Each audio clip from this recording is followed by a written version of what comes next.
What's up, idol? So for today's video, I'm gonna share to you. So ngayon guys ay may panibago na naman tayong electric scooter na i-modify. So itong electric scooter na to guys, yung brand niya is Kugo G2 Pro Max. Okay guys, so ito yung itsura ni Kugo G2 Pro Max. So ngayon guys, sa mga version ng Kugo, so nag-upgrade na talaga sila. So magaganda na rin yung kanilang electric scooter na nire-release na version. So, ipapakita ko sa inyo yung mga parts na gustong ipa-upgrade ng ating kliyente. So, ito pala yung mga parts na gustong ipa-upgrade sa atin ng ating kliyente. So, unang-una, gusto niyang lagyan ng key ignitions with a voltmeter yung kanyang scooter. Kasi nga dito guys sa Kugo, nakarekta siya. So, once na press niyo yung button na to, magte-turn on na yung electric scooter.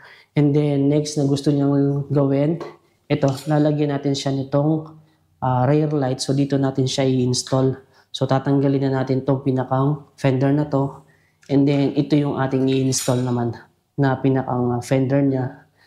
And then next is itong rotor disc. So papalitan natin yung kanyang rotor disc. So same size pa rin, 140mm. Yung brand is Pro. Ayan, ito yung pinakang brand niya. And then yung mga bolts din, papalitan natin dun sa pinakang rotor disc. And then, meron pa siyang isang gustong ipa-up gawa. So, ito. So, itatry ko, guys, kung masusundan ko yung pinakang wirings nitong alarm. So, dito, ito yung pinakang alarm niya. So, mostly pang ano to, pang motorcycle na alarm. So, wala rin siyang brand eh.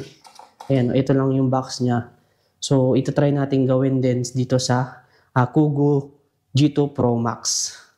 Ngayon, guys, ay una nating install itong key ignition with the voltmeter. So, tatanggalin muna natin yung cover itong electric scooter.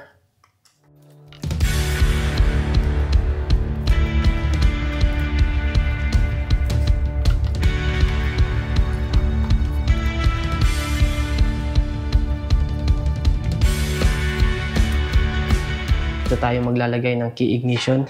So, ito gamit tayo ng 3mm. Para i-screw natin dito para matanggal natin itong pinakang throttle. Yan.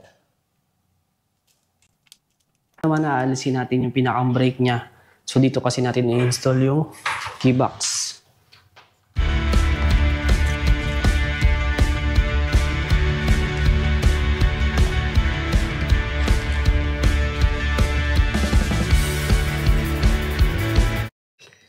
So, dito mga idol, dito nyo lang papadaanin yung cable para mas malinis siyang tingnan. Then, kunin nyo siya dito.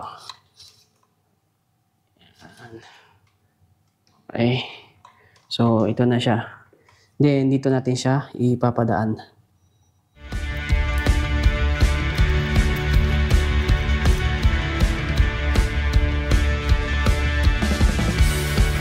So, dito makikita nyo dalawang port yan. Yan.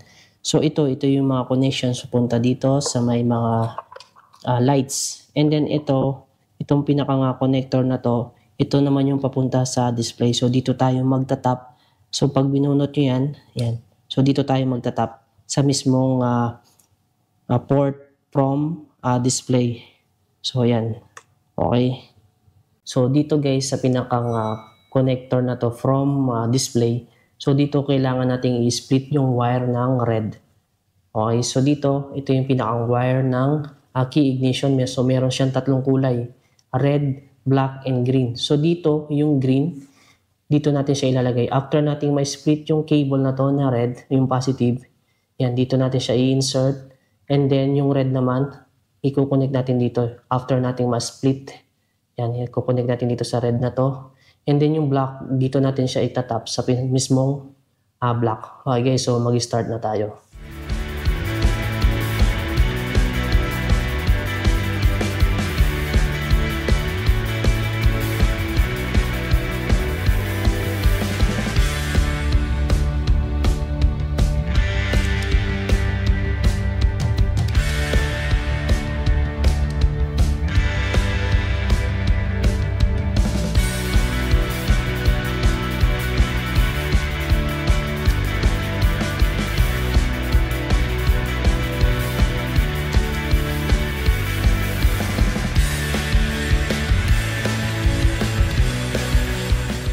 Okay guys, so itong green na to guys, i-connect natin siya dito. So dito, ito yung pinakang pinutol natin. So dito natin siya iso-solder. Okay, yan. Ito. And then itong red na to, dito natin siya i-connect. Parang pinag-split natin yung wire. Okay. So dito, kailangan natin gumamit ng heat shrink para ma-connect natin. Ayan. And then,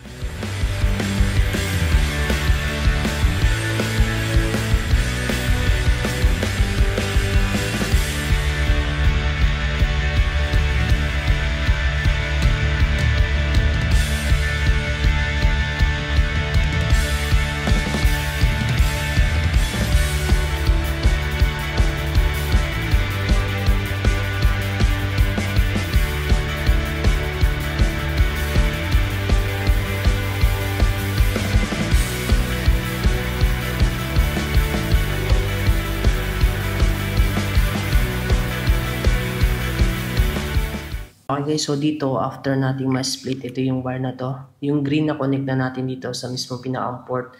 So yung after nating makat tong wire na to, yung red from key ignition, itatap naman natin siya dito sa mismong red. Para lang pinag-split natin yung red color na wire.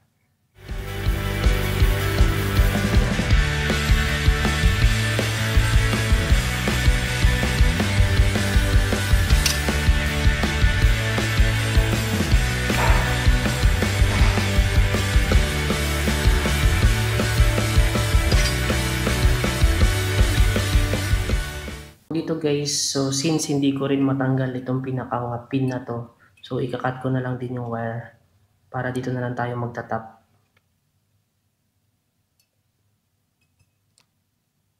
Yan, so yung block, itong block na to, itatap lang natin dito sa mismong block. So pinag-split ko rin, isi-solder natin.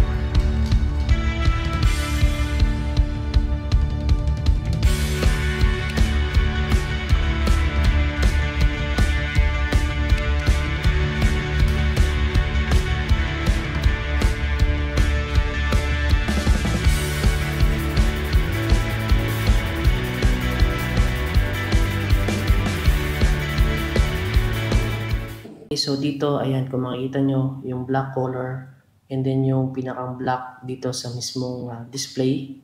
Yan, bali, itinap ko lang dito yung black para mas mag-guess ninyo and then i-connect na natin dito.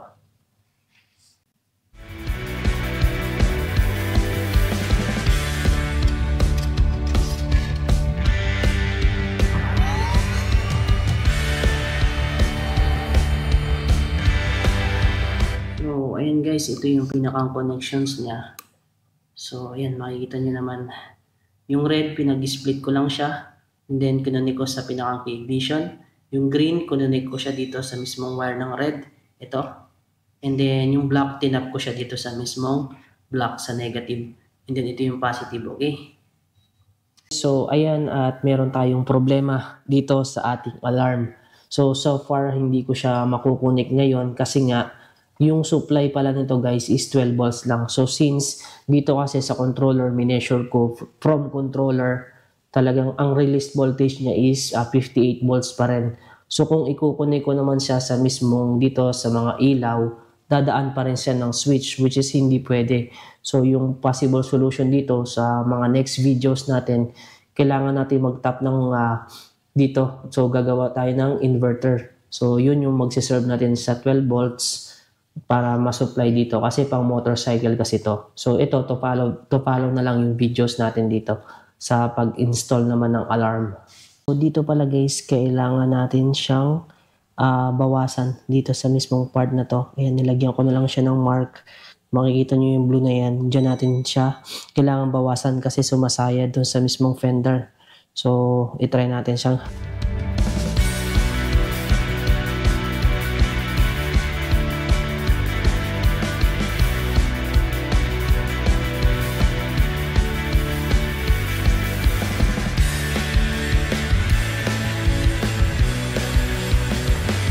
ganito yung gagawin ninyo. Kasi hindi siya may insert dito eh. So ganito yung mangyayari. Then dito meron siyang butas. So, i-insert nyo lang siya ng paganyan para naka-screw siya. Ayan. So, ganyan yung mangyayari. Okay, so dito, ayan, yung screw. Nalagyan na lang din natin siya ng gold washer. Tapos, insert natin siya dito. Ayan. Then, gagamit tayo ng lock nut.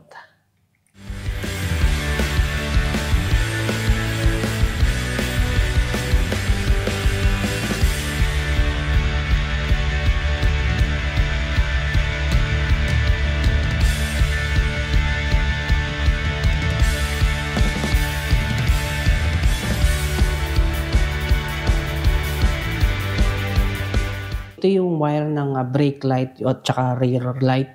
So dito, insert lang natin siya.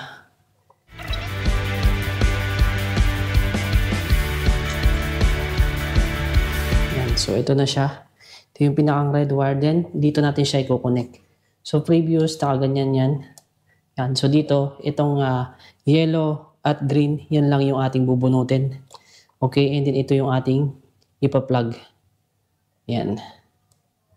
So, yun. Ito lang yung ating aalisin. Kasi dito siya nakakonect sa isang brake light. Ito yung pinakang connection ng brake light. So, pwede kayo dito mag-tap. Ayan, bunutin nyo lang dito. Or pwede rin siya dito. Pwede rin kayo mag-connect dito sa kagaya doon sa ginawa ko. Direct dito na siya sa mismong pinakang port. Pwede rin yan. Pwede dito, pwede rin dito. So, optional na lang sa inyo. Pero mas madali kung dito. Pero yung sa akin kasi, pinadaan ko pa yung wire dito sa kabila. Yan, papunta dito. So, optional lang. Wala namang problema. So, ngayon naman guys ay magpapalit na tayo ng rotor disc. So, ganitong rotor disc yung i-install natin. Ayan.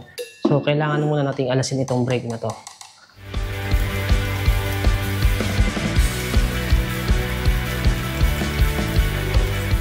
So, guys, ay alasin na natin itong pinaka-motor hub.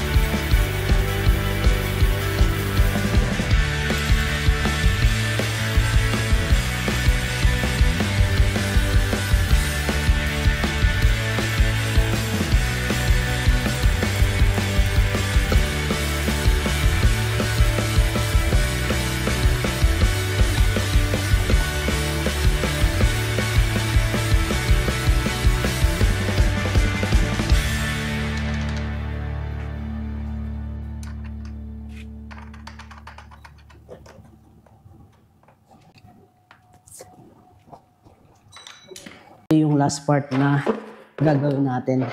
So, install na lang natin tong pinakang fender. So, itong fender na to, same lang siya sa harapan.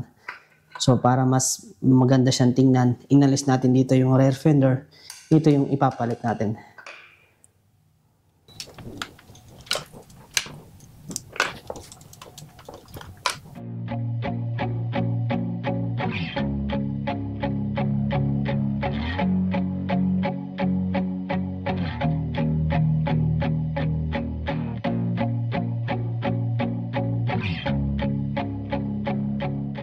So ito na pala yung key ignition na in-install natin kanina.